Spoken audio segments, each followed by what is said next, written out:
this 2UZ timing belt replacement. We're going to start off by getting the water pump back on the engine. Let's get started.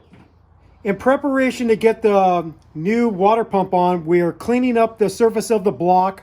We're using a combination of some plastic razor blades, regular razor blades, and then what we found worked pretty good is going to the Dremel tool with a brass wheel. Brass is softer than steel, so it's really safe to use on steel surfaces. And then I cleaned up the surface right here because this is going to get FIPG, some of the black stuff, to seal it to the water pump housing.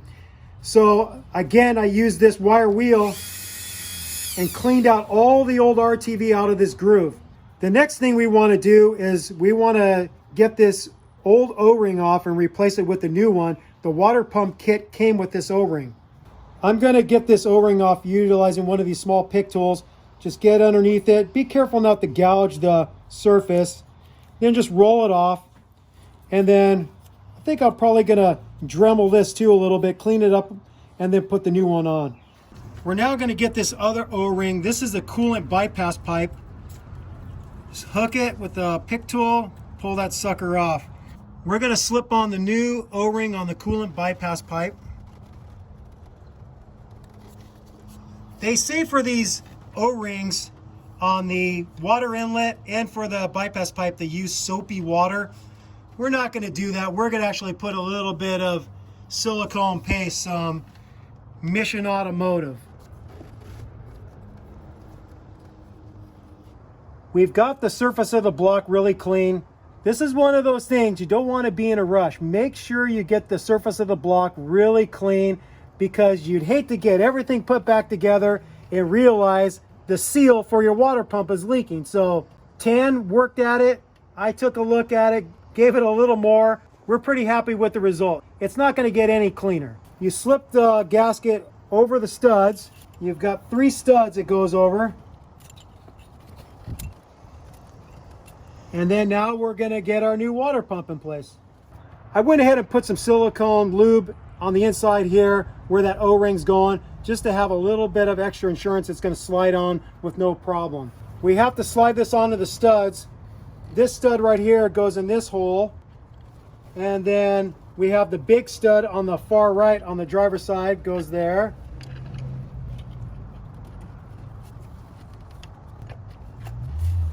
So the 2 stud bolts, one of them goes here and the other one goes here.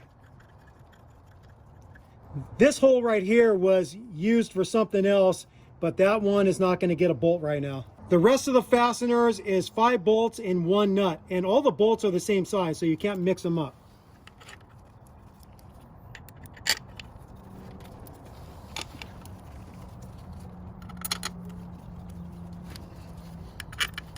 As you see, I'm starting these all by hand. Never start a fastener with a gun.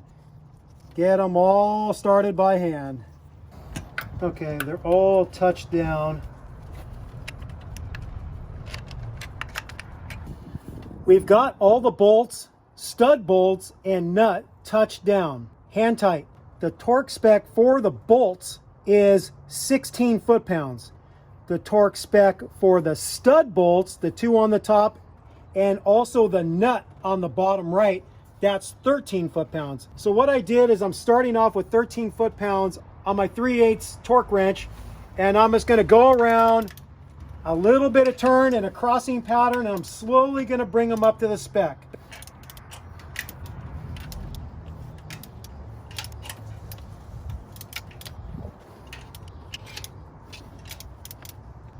Okay, the nut hit.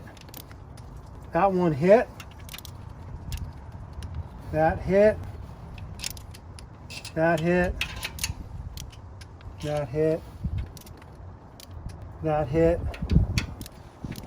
That hit. Okay, so let's double check. The nut and the 2 stud bolts are at 13 foot-pounds. I moved the torque wrench up to 16 foot-pounds, and now I'm going to get all the bolts to spec. That hit. That hit. That hit. That hit. That hit. Okay. Okay, all the fasteners that hold the water pump to the engine block are torqued to spec. Now we're ready to get the water inlet in. We're going to put a brand new O-ring that came with the water pump kit. Again, I'm going to use some silicone lube to lube that up. The Toyota Foreman Place gasket, FIPG, that we're going to use is the black stuff. It's the 103. This water inlet has a groove, and I'm just going to fill that groove with a bead of the FIPG.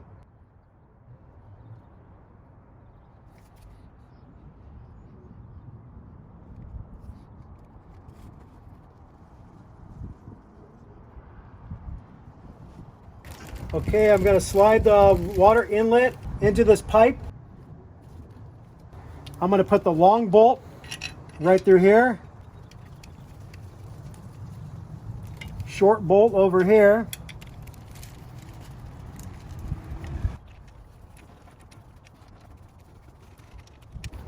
Both of the bolts are touched down. The torque spec for these two water inlet bolts is 13 foot-pounds. I'm going to alternate back and forth, slowly bringing them up to the spec. Okay, they're both torqued to 13 foot-pounds. For this job, Tan bought a new Toyota thermostat, so we're going to replace that now. 3 12mm nuts disconnect this water neck from the water inlet.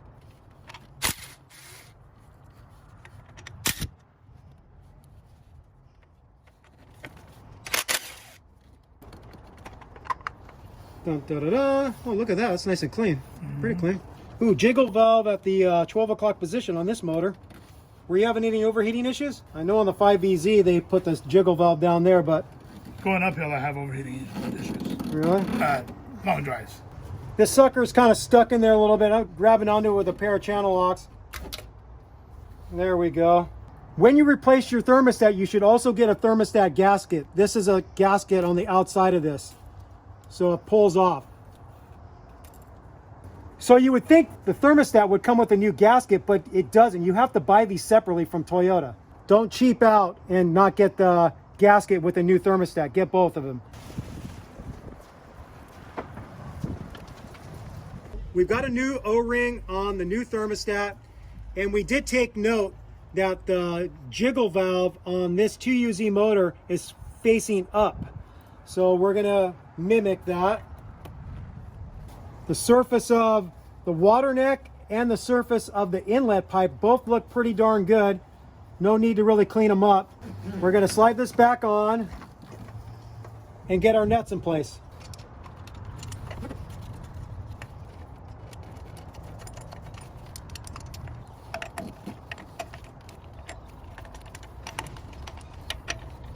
We're gonna torque these 3 thermostat water neck nuts to 14 foot-pounds.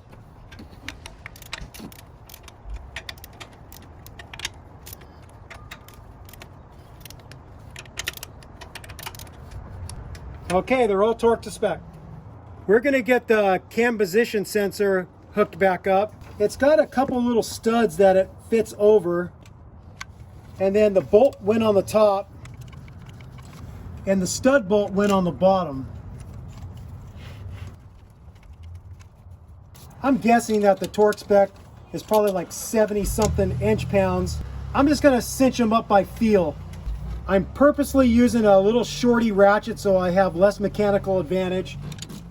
Cinch them up snug and call it a day. Okay, that's good. We're gonna get the number 2 timing belt idler in place. It goes right here with this 14mm bolt.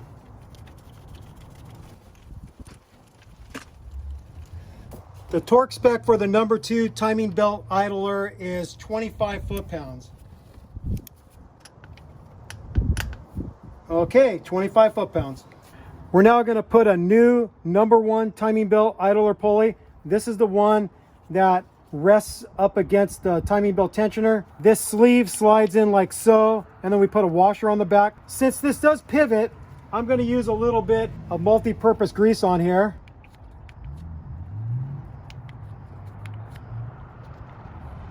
Slide that in. A little bit of extra. You want to clean these threads off really good because Toyota recommends you put a little bit of Loctite on there. And the reason why they do that is because that bolt hole that goes through the oil pump is a through hole. So you want a little bond in there so oil can't travel through the bolt hole and come out the front. Is it a big deal if you don't put some Loctite on there? Probably not, but we're gonna do what the factory service manual says. I'm gonna use some blue 242. This is the light thread locker. I would not use red because if you ever have to do this job again, using red will most likely have you pulling out aluminum threads out of your oil pump, and then you're gonna have to replace the oil pump, which would be a bad thing. So shake it up really good. Washer on there. Then we're gonna get a little bit of blue Loctite on there. That's probably good enough. So this sucker goes down here.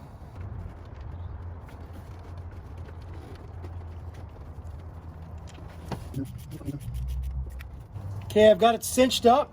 The torque spec for this #1 idler pulley bolt is 25 foot-pounds also. And there it is, 25 foot-pounds. One thing you want to make sure is that this thing should pivot really smooth and easy. And it does. So we know we've got it in right. If you forgot that washer, you would find that this thing would be really locked up. That would be a dead giveaway. So just verify that it moves nice and smooth. We're now gonna slide on the crankshaft timing gear onto the end of the crankshaft. Remember, it's keyed, so you have to line up the slot on the gear with the protrusion on the end of the crankshaft. Just slide it back like so. Now we're gonna get the new timing belt on. We have both camshafts aligned with their timing marks, and we have the crankshaft lined up with its timing mark. The Toyota factory service manual says to start with the belt on the crankshaft, work your way up to the #2 idler pulley around the left-hand camshaft, underneath the water pump, and then over to the right-hand camshaft pulley, and then down around to the #1 idler that the timing belt tensioner leans against. But we're not going to do it that way.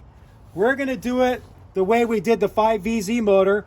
We're going to start on the right cam, and we're going to get the arrow lined up with the timing mark. The arrow on your timing belt should be facing out towards you, towards the front of the vehicle. Then we're going to get underneath the water pump. You want to pull all the slack out of the belt, wrap it on to the left cam. You're going to see the line on the timing belt lines up also with the timing mark on the camshaft pulley. Then we're going to wrap it around. We're going to get it around the #2 idler pulley. And you want to pull all the slack out and slide it on to the crankshaft timing gear.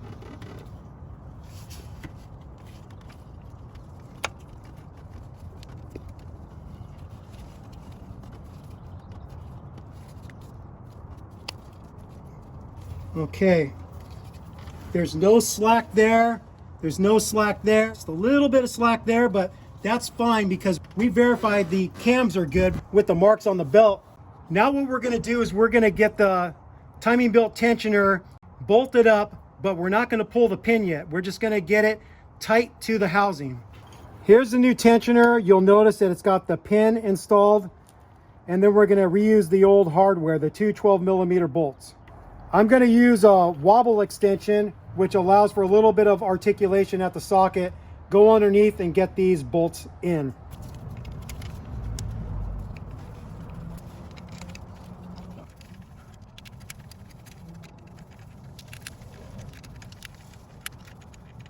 The torque spec for these timing belt tensioner bolts is 19 foot-pounds. And there it is. Now that we have the timing belt tensioner in, the next step is you want to confirm that you have everything right with the timing. So we're going to get the crank bolt back in, and we're going to turn the motor over 2 revolutions. of the crankshaft. For every 2 revolutions of the crankshaft, the camshafts are going to do 1 revolution. And hopefully when we come around the second time, we're going to see that all 3 timing marks line up. So here we go.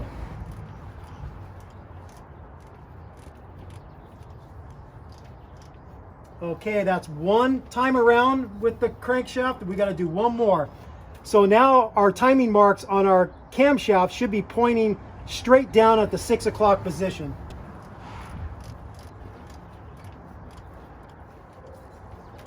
Okay, they're coming around. Slow it down. That looks about right. That's lined up. There's a little bit of slack, no? Yeah, there's a little bit of slack in the belt, but I think that's good. That's lined up. And that one's lined up too. It's maybe a 1/2 millimeter more, but I think that's due to the fact that the belt's not totally tight yet. Okay. We noticed when we came all the way around that when we got the crankshaft timing gear lined up with the timing mark on the oil pump body, these were just slightly off, like maybe like a 1/2 millimeter. And we think that's because the timing belt tensioner isn't giving full tension to the belt yet. And so we're going to pull the pin now, and then we're going to do another 2 full revolutions of the crankshaft and just see if the timing marks line up a little bit more perfectly. They're pretty perfect right now. They're all within the timing marks, but we want to see if it's going to improve a little bit. We're going to pull the pin right here. There we go. And now I'm going to turn over the motor 2 more revolutions.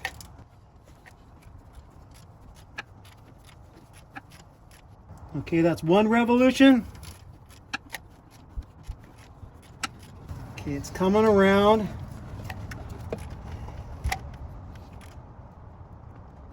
Yeah, it looks like it's lined up pretty good. So the little bit of extra tension from the timing belt tensioner got the marks lined up perfectly now. We're going to take this crank bolt out. It's going to be locked on there a little bit, but the gun will take it out really easy. Just loosen it.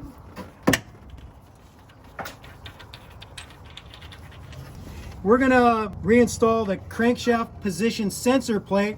Remember, the convex side faces the belt, the concave side faces outward towards the AC condenser.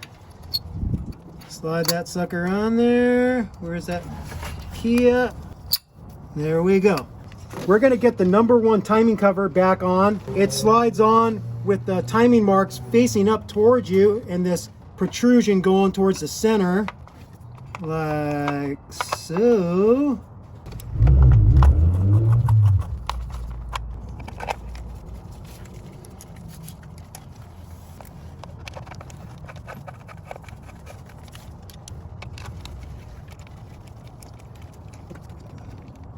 The torque spec for these 4 10-millimeter bolts is 66 inch-pounds.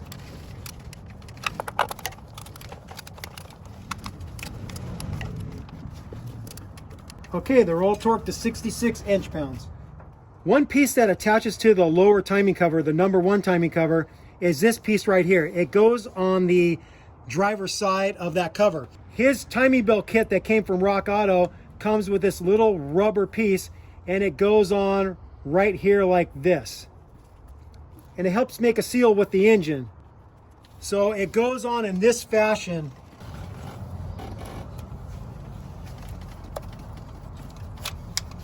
We're going to put the crankshaft pulley, also known as the harmonic balancer, back on. It's a little rusty in here. I'm just going to use a little bit of multi-purpose grease in here. Not a lot. Just to help protect it from rusting.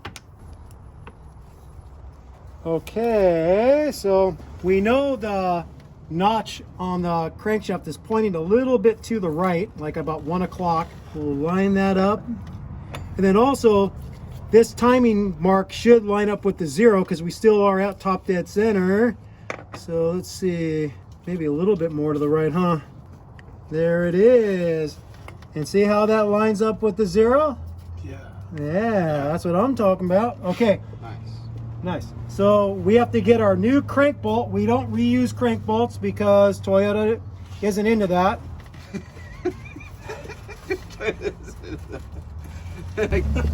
It's like reusing a condom. It's not advised. It's not recommended. Okay, new crank bolt going in. To get this to the spec of 181 foot-pounds, you'll see guys get on there with their half-inch drive, really strong impact gun, and they'll go brrr, brrr, and maybe they give it 4 ugga-duggas, maybe 6 ugga-duggas. I don't know how many ugga-duggas, but we're not going to do that. We're going to use that special tool that we showcased earlier that would enable you to get the bolt loose, and we're going to get that hooked up, and then we're going to get on here with a big torque wrench and torque it to spec. We have the special harmonic balancer tool hooked up with the two 8mm bolts. We cinched them up with a 13mm box and wrench. We turned the engine over to where we can get the tool angled this way. We hooked up a 2-foot half-inch breaker bar, and I'm going to rotate this until the breaker bar is firmly against the passenger side frame rail. Okay, now that's holding it. Now I'm going to get on here with my torque wrench, and I'm going to torque it to 181 foot-pounds.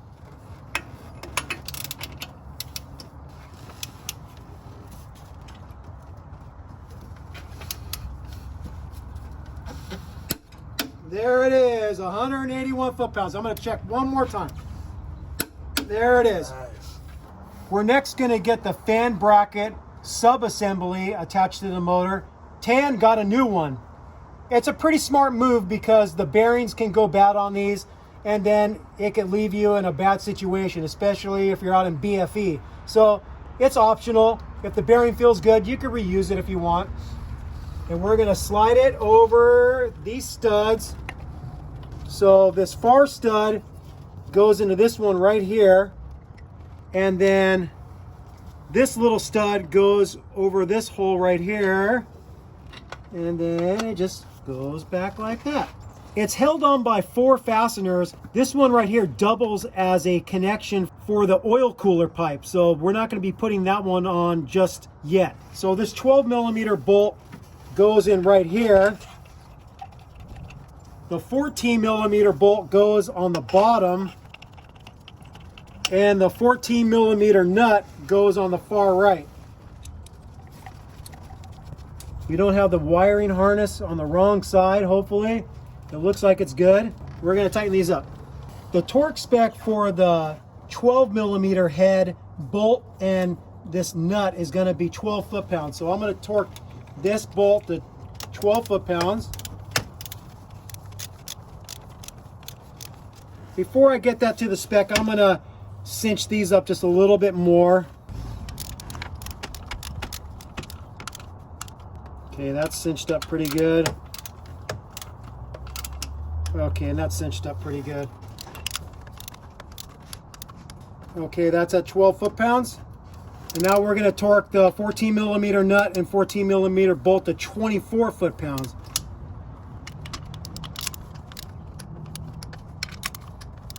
Okay, those are all good. We're now going to get the dynamic tensioner in place.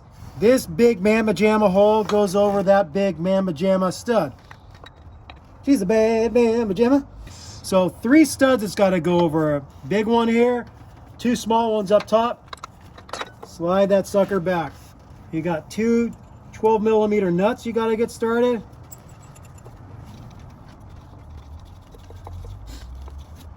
And then we have a 12mm bolt that goes somewhere. Where does that sucker go? Right there? Yep, right there.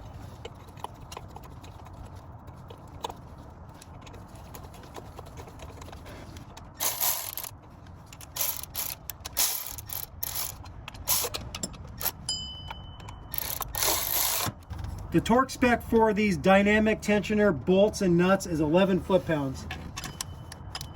That's good.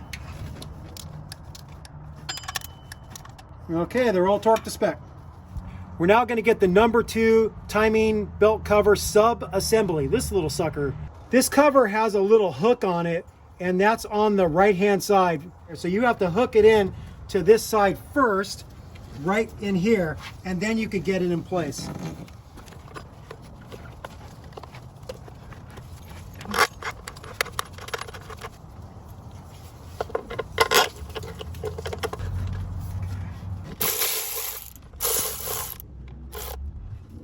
The torque spec for this timing cover is 12 foot-pounds.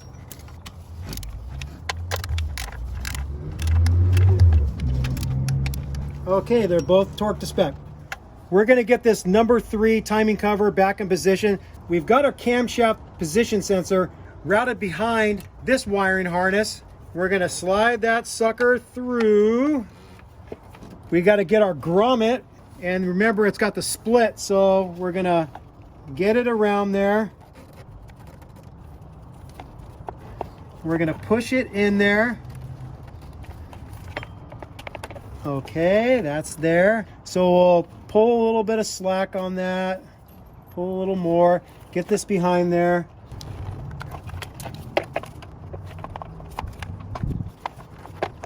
It's a little bit harder than you think. There's a clip on this side that slides behind the fan bracket housing, and then you got to also align the stud.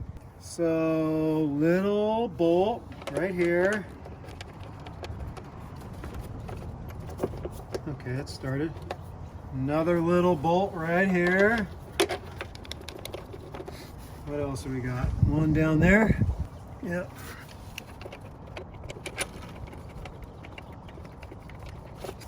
Another one right here.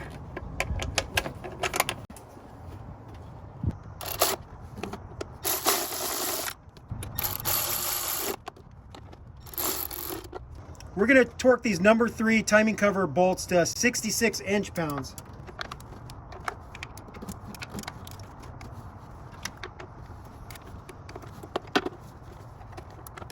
Okay, they're all torqued to spec.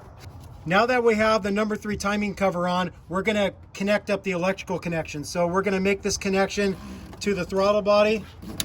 We're going to attach this clip again. Doesn't hold all that well, but it is what it is. We're going to get this connected again. And then there's another one underneath here that we got to get. We're going to get this clip reattached to the female plug for the cam position sensor. Slide that on. And then the sensor wire goes around right there. And then it plugs in. Let's see, does it go around that bolt? Maybe we're going to leave that out for now because we got to get the oil cooler pipe in. Yeah. So we're going to figure out if we want to go underneath it or over the top. We're going to leave that disconnected for now. We were wondering where this last 12mm nut went for the fan bracket assembly, and we took it off at the same time we took the oil cooler pipe off, thinking it was part of that assembly. So we're going to get this on now, and we're going to torque this to 12 foot-pounds. Okay, that's torque to spec.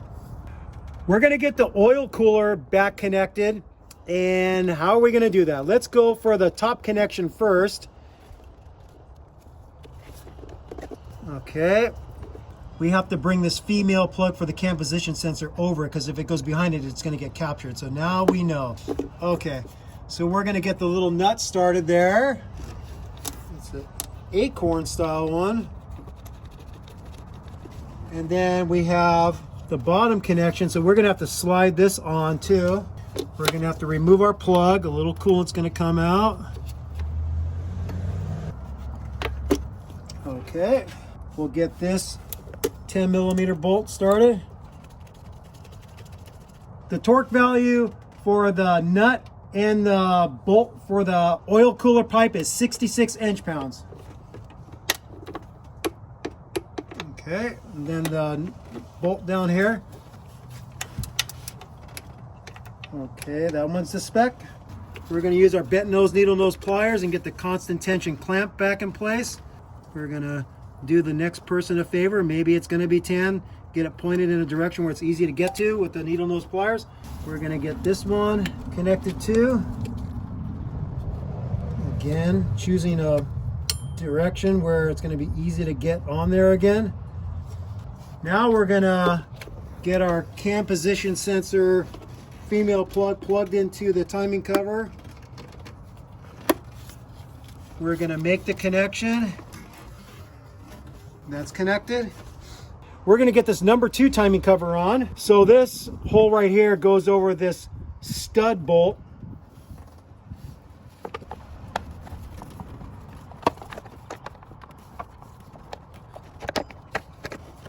There we go. Now we're going to get all our fasteners started, the bolts and the nuts.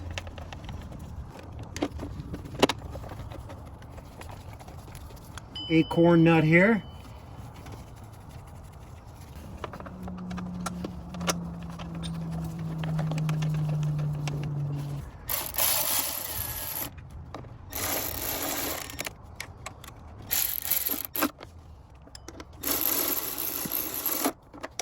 The torque spec for this number 2 timing cover is 66 inch-pounds also.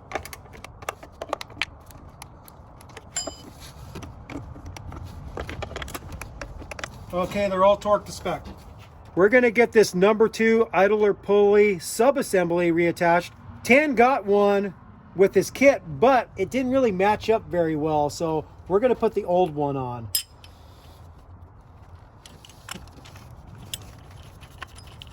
The torque spec for this bolt is 29 foot-pounds.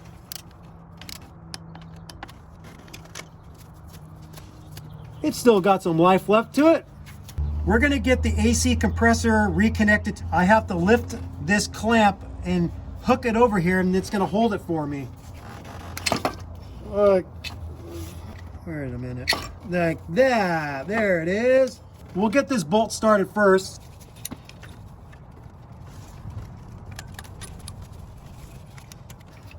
I think I got it. We got the first bolt started. Now I'm going to work on the other two from down below. That one's starting. Okay, give me that bracket with the bolt. We use the same tools that we used before to get the bolts tight. A long wobble extension and a 14mm wobble socket. And because you can't get a straight shot on these fasteners, we're not going to worry about trying to torque them to spec. We're just going to use that German spec we all know and love. Guten Tag! Yeah, guten Tag!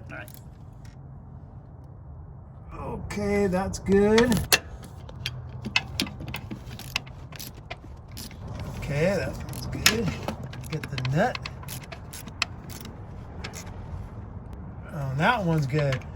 So the ones from underneath are now tight. We're on the top front bolt with the flex head 14mm box end wrench, and we're going to cinch this one up.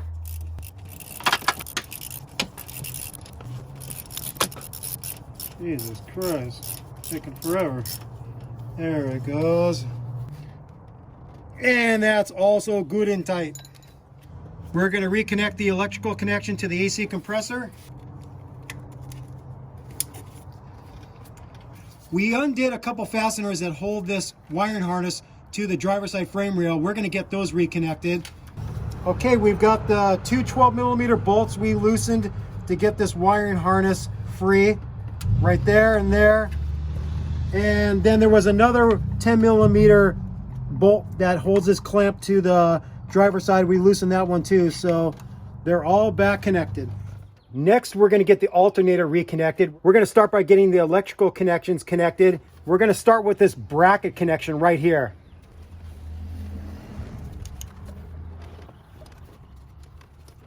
If you're all by yourself, this might be a little difficult.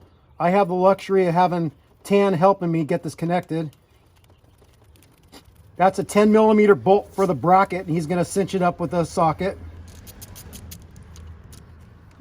Okay, that one's made. Then we got to get this one connected. What's it going to be the natural? Probably right there, huh? Those two right there.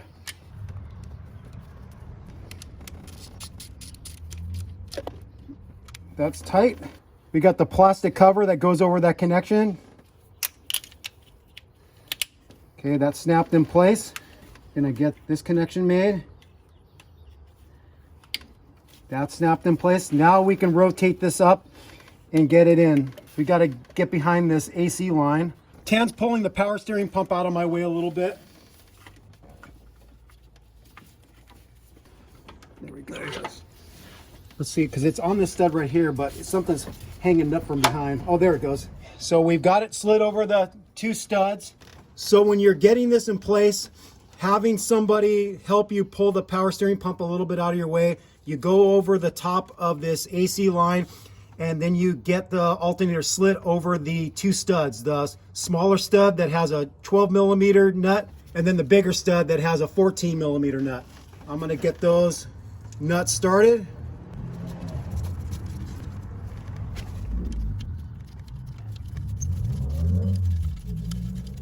And then the bolt goes in the bottom. Pull the AC line up a little bit. Okay, I've got the long bolt started. Now we're gonna cinch all these up. The torque spec for these fasteners is 12 foot-pounds for the 12 millimeter nut, and then the torque spec for the 14 millimeter nut and the 14 millimeter bolt below is 29 foot-pounds. We're gonna start with the 12 millimeter nut.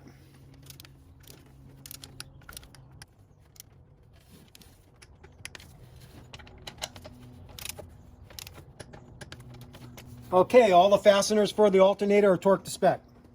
Now that we have the alternator in, we're going to reattach this AC bracket to the engine. We removed this to have an easier time getting the alternator out. We undid this clamp, which is held together with a 10 millimeter bolt, and then the clamp is held to the engine with another 10 millimeter bolt. And I'm just going to cinch those up by feel using a 1/4 inch ratchet and a 10 millimeter socket and a short extension.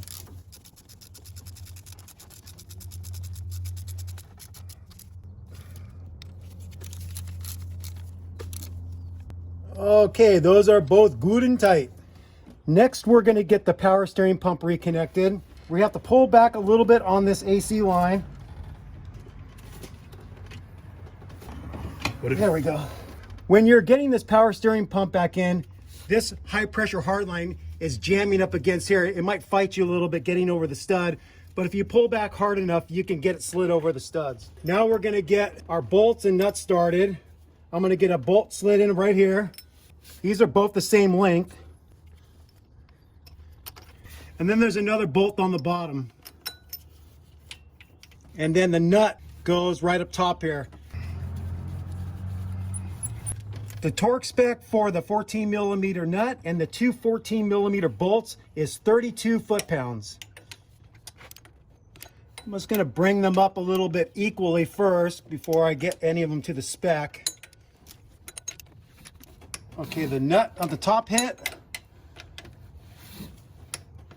bottom bolt hit, and the bolt to the right hit. They're all torqued to spec. We're going to get the power steering reservoir reconnected to the body.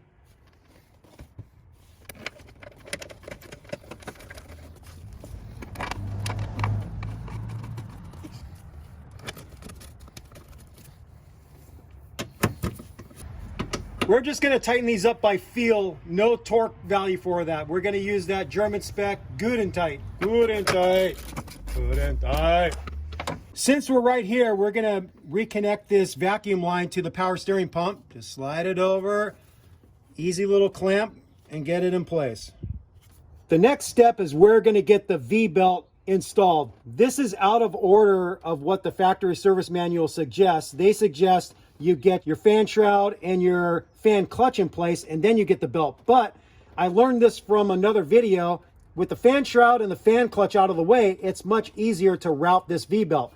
So we're going to put this pulley on first on the fan bracket. We're going to get our belt. We're going to wrap it around the power steering and the alternator first. Then we're going to go over the dynamic tensioner. We're going to go underneath the crank pulley. It's going to come around. It's going to go over the fan bracket pulley. We need a little help now by taking pressure off the dynamic tensioner. It's going to go onto the AC pulley.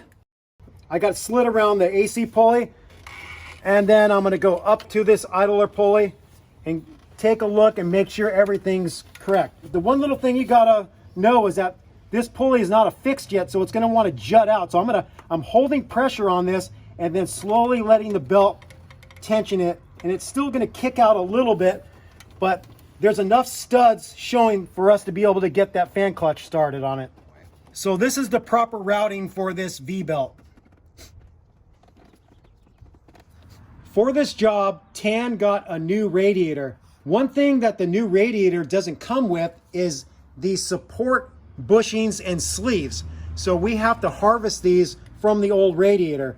You get a screwdriver in here and you pry backwards and you can get one part of it out, this metal sleeve. And then that just comes off like that easily. And I'm guessing this other one just pushes through, or just pull it out with your hand. Don't mess up the threads. So there it is there. It's pretty easy. And then we're just going to transfer this over to the new radiator, which is right here. It goes in this way, right? And then we put the rubber washer first, and then we put the metal sleeve behind. And we're going to do the same with the other 4. We're getting ready to install the new radiator. We remembered that these transmission cooler lines, especially on this driver's side, were hanging us up because the valve of the radiator was kind of hooking on them. So we're going to loosen 2 12mm bolts that hold these hard lines to this cross member, and then we'll be able to flex them out of the way when we're dropping the radiator in.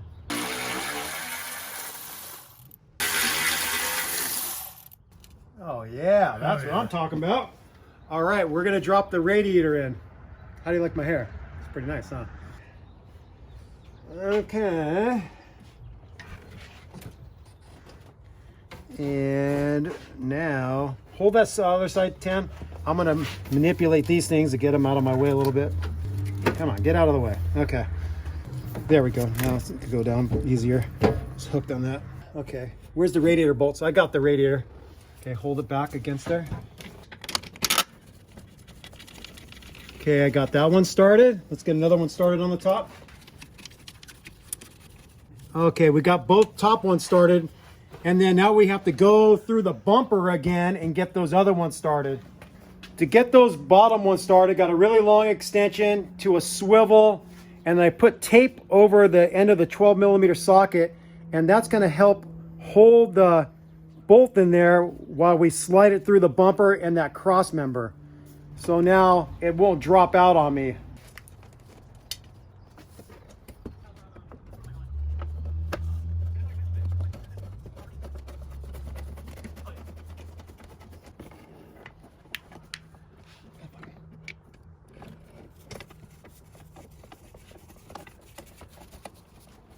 We're going to torque the radiator support bolts to 9 foot-pounds. We got that spec from the factory service manual for a 2004 runner. It's the same size bolt, similar application, so it's going to be good enough for us. We're going to use an inch-pound torque wrench, so multiplying 9 times 12 is 108. 108 inch-pounds. Now that we have the radiator in, I'm going to reattach the transmission cooler hard lines to the cross member using the 2 12mm bolts. No torque value for this. I'm just going to go by feel.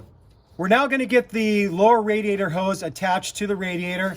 Tan did a smart thing and bought some OEM constant tension clamps for this.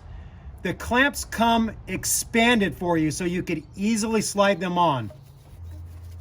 And you'll notice that the factory hoses come with paint marks, yellow and white. The white side of the hose attaches to the radiator. The yellow side of the hose attaches to the engine, and that's consistent with both hoses, upper and lower.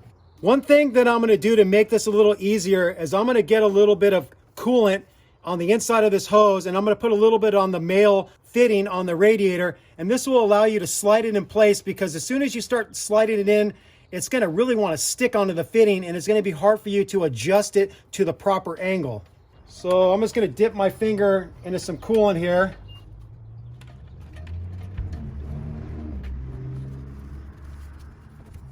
Now I'm going to slide it onto the radiator.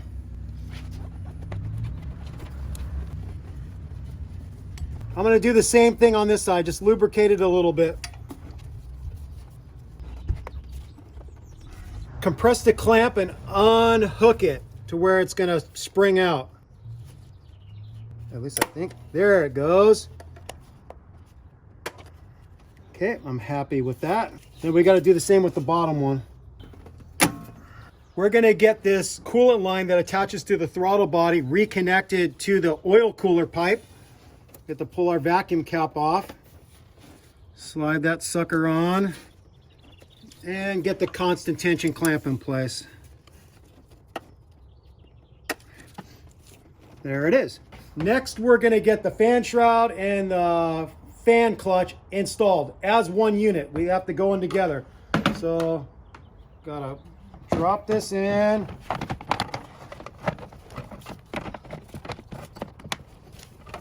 It's hooking up. Can you see anything? It's got The lower radiator hose. Oh, it's hitting the low radiator hose. Mm-hmm. Maybe we can get it angled. Is that getting in there? Okay.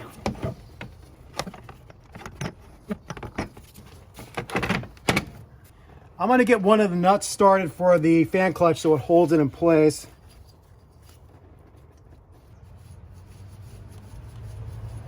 Okay, that's holding it on. We'll get the fan shroud connected now. The fan shroud slips into a couple clips on the bottom, so we have to make sure those are slid in correctly before we get the 2 bolts started up above. Tan's going to go underneath and make sure that the fan shroud is sliding in place in those clips. Move it to the passenger side just a little bit. Okay, right there. That one's in. I just screw it over to your side. There you go. Okay. Now that the bottom of the fan shroud is slid behind the clips, we're going to get the 2 10mm bolts started.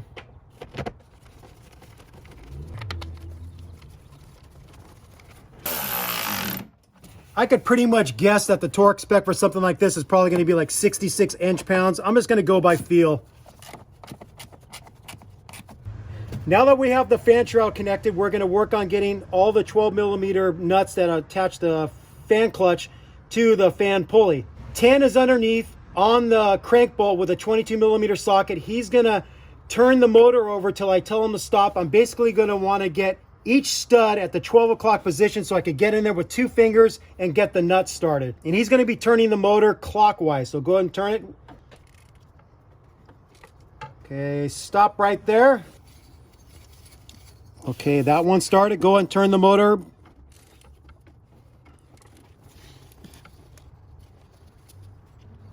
Okay, I've got all 4 12mm nuts started.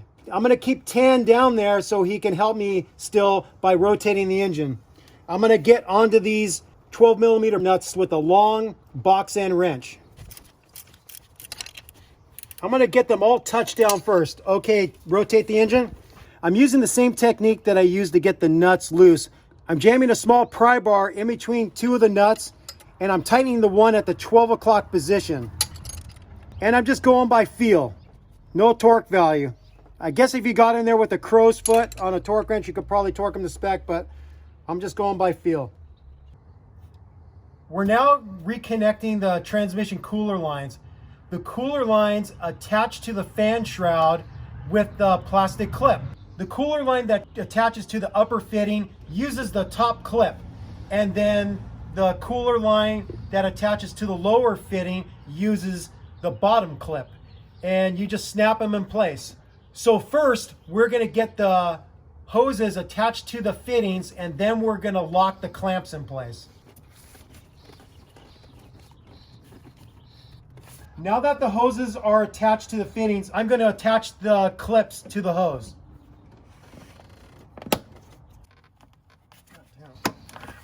To have easier access to compressing the constant tension clamp and getting it onto the lower fitting, I removed the upper hose out of the way. I've got the constant tension clamp in place on the lower fitting. Now I'm going to put the upper hose back on and get that constant tension clamp in place.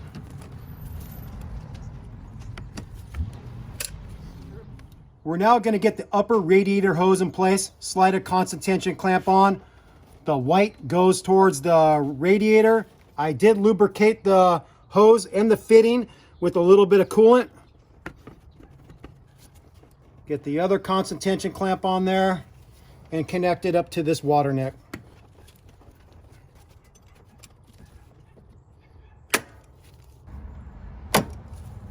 We're going to get the reservoir reconnected to the radiator. The hose tucks in right here.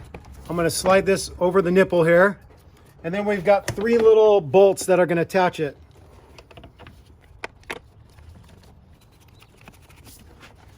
I'm just going to go by feel for these 2. It's a small fastener. Just use a light amount of force. We're going to get the air tube reconnected.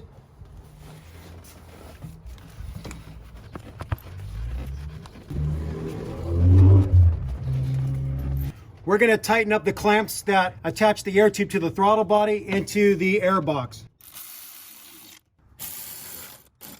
We're going to do the final tightening with a little short ratchet. That feels good.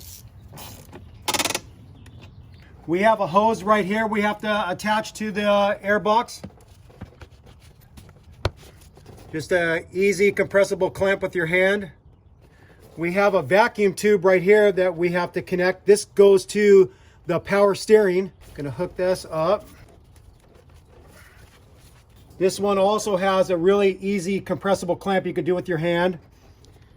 There's a vacuum hose right here we have to reattach. You see anything more on that side, Tan? Or what about that wiring harness clip? This goes right here.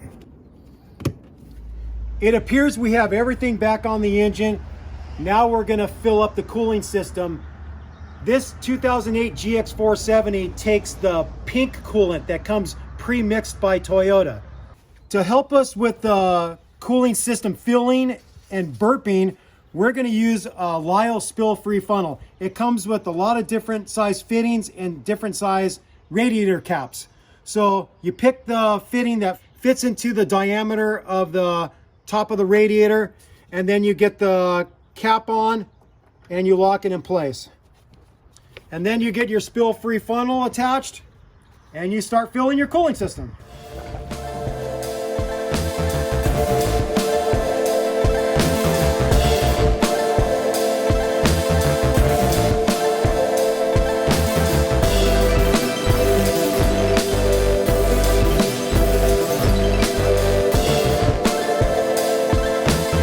The radiator is not taking any more coolant, but when we start it up and the thermostat opens up, then the coolant will start circulating and we'll be able to add more. We're going to connect up the negative terminal to the battery and cinch that up with a 10mm socket.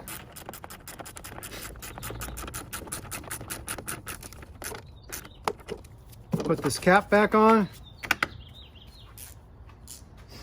Here's the point where you want to take a good look at your engine compartment. Make sure nothing obvious is missing, like a hose disconnected or a tool on top of the engine or a rag that's going to get caught up in the belt.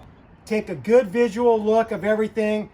Have a second person. So I'm going to look on this side, Tan's going to look on the driver's side, and then we're going to swap positions and just give a good once over of the engine. Once we're both satisfied that it looks good, we're going to start it. Because we were so organized taking everything apart and we bagged all the fasteners, when we finished, there wasn't like, hey, what's that bolt for or what's that nut for? We used all the fasteners that we took off the engine. There's nothing left. So we're pretty damn confident that we got all the fasteners back where they needed to be on the engine. All right, we double checked everything. We're now ready to start this thing. We're gonna put a little prayer in, fingers crossed, to the timing belt gods of the 2UZ gods. And hopefully it's gonna start and everything's gonna be fine. You just never know until you turn that key over and have that relief when it starts fine. Okay, go for it, Tan. Here you go. If you hear any crazy weird sounds, shut it down. All right, here you go. 1, 2. Woohoo! Yeah. All right. Good stuff. For the proper burping of the cooling system, you want your heater controls on full hot, and if you have a rear heater, same thing, full hot, because you want the coolant being able to circulate through the whole system. Another thing we're gonna do is, now that we have the front and rear heaters on full blast hot, I'm gonna have Tan increase the RPMs a little bit, and that's gonna help work air out of the system. You'll see some more bubbles coming up when he increases the RPMs. Go ahead, Tan. There we go, a few more bubbles coming out. Another thing that's helpful is having the front end of the vehicle higher because air rises. So because we're in my driveway, the front end is a little bit higher than the back end. That's ideal for the burping of the cooling system. Okay, go and increase it, Tan.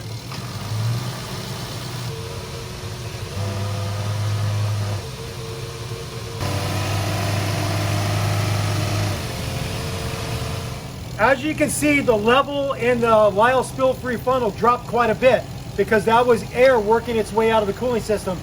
The amount of bubbles that are coming up now is just very occasionally. We got most of the air out of the system.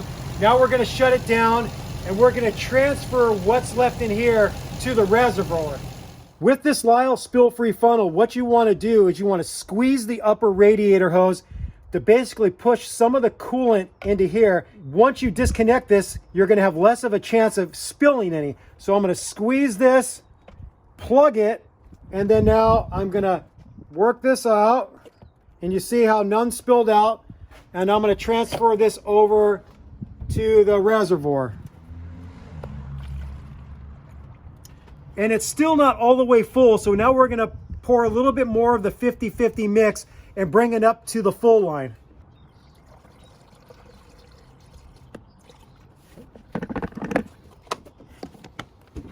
Then we'll just take our cap off. And with this new radiator, Tan got a new radiator cap, which was smart. After you finish burping your cooling system, you're going to want to get all your engine covers back on, the center one, the side ones, and then this one in the front that snaps on with the clips that goes over the top of the radiator.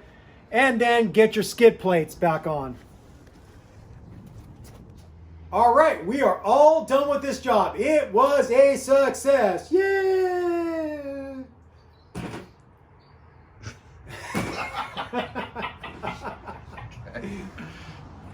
I have to admit, I was a little bit intimidated by this job because it's an interference engine. Oh my God, interference engine. The valves can hit those piston heads. Oh my God. It's not a big deal. Not any difference from doing a timing belt job on a non-interference engine.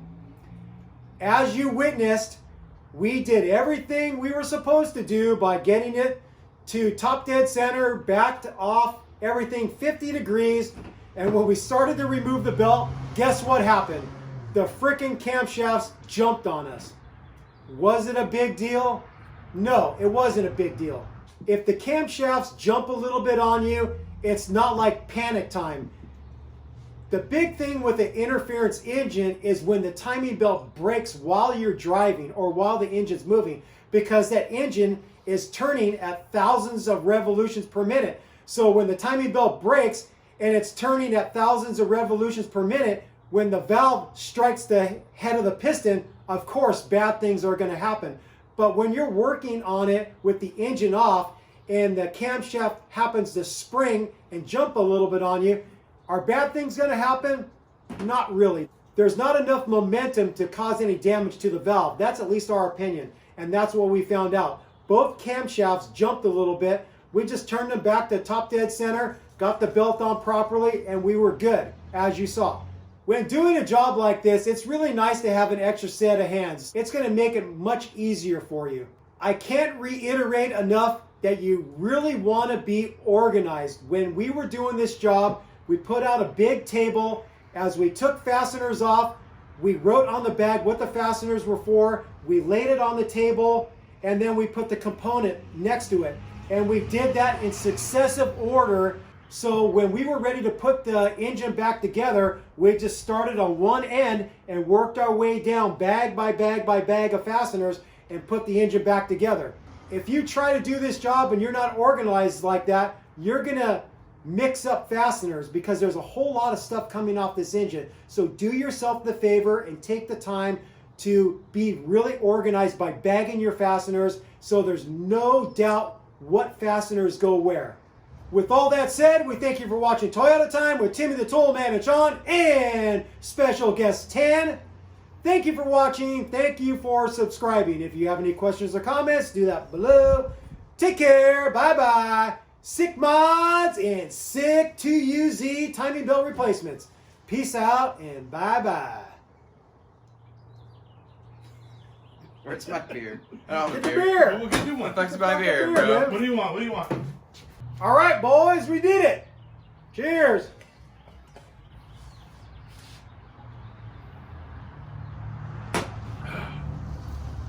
Yeah, can you make me skinnier on that video?